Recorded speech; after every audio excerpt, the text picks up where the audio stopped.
Dictation start. एक सदस्य ने एक संशोधन पेश किया जिसके लिए प्रधानमंत्री के त्यागपत्र पर महान्यायवादी को त्यागपत्र देना होगा।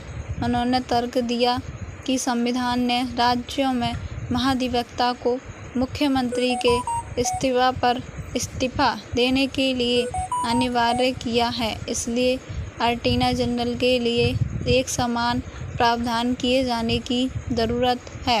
उन्होंने तर्क दिया कि अटॉर्नी जनरल और एडवोकेट जनरल को संविधान में एक ही पैर रखना चाहिए। इसके अलावा इंग्लैंड की भी इसी तरह की मिसाल थी। एक और प्रस्ताव था जो महान्यायवादी के पारिश्रमिक को राष्ट्रपति की बजाय संसद द्वारा बनाए गए कानून के अधीन बना देगा।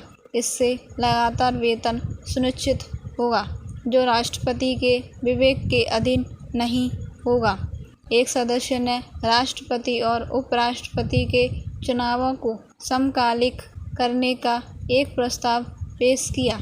एक अन्य सदस्य ने तर्क दिया कि राज्य विधानसभाओं को चुनावी कॉलेज में शामिल किया जाना चाहिए। उन्होंने कहा कि राष्ट्रपति और उपराष्ट्रपति के चुनाव का तरीका समान होना चाहिए और राज्य विधानसभाओं को उपराष्ट्रपति के चुनाव से वंचित नहीं होना चाहिए।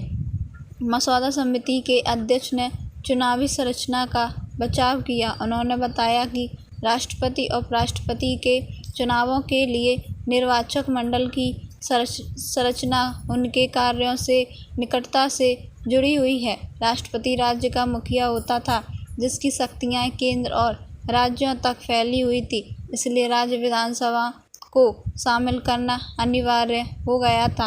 हालांकि उपराष्ट्रपति की भूमिका काफ़ी हद तक केंद्र तक ही सीमित थी। इसमें राज्य विधानमंडलों के प्रतिनिधित्व की आवश्यकता नहीं थी। खंड 1 से आनुपातिक प्रतिनिधित्व की प्रणाली को हटाने का प्रस्ताव था। संशोधन के प्रस्तावक ने तर्क दिया कि आनुपातिक प्रतिनिधित्व चुनाव के एक रूप में एक सीट को भरने के लिए लागू नहीं किया जा सकता है। यह सीटों की बहुलता पर लागू होता है। इस प्रस्ताव के समर्थन में एक अन्य सदस्य ने अंग्रेजी का उदाहरण पेश किया। उन्होंने एक रॉयल कमीशन की खोज पर प्रकाश डाला जिसने सभी चुनावी प्रणालियों का पता लगाया। यह पाया गया कि एक पद के चुनाव के मामलों में बहुमत हासिल करने के लिए मत हस्तांतरिता को नियोजित किया जाना चाहिए। इस प्रणाली को वैकल्पिक वोट की संख्या दी गई।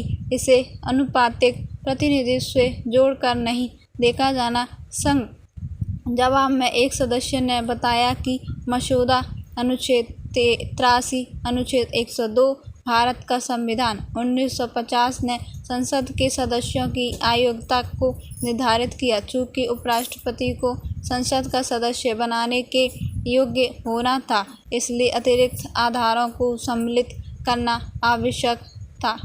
Dictation stop.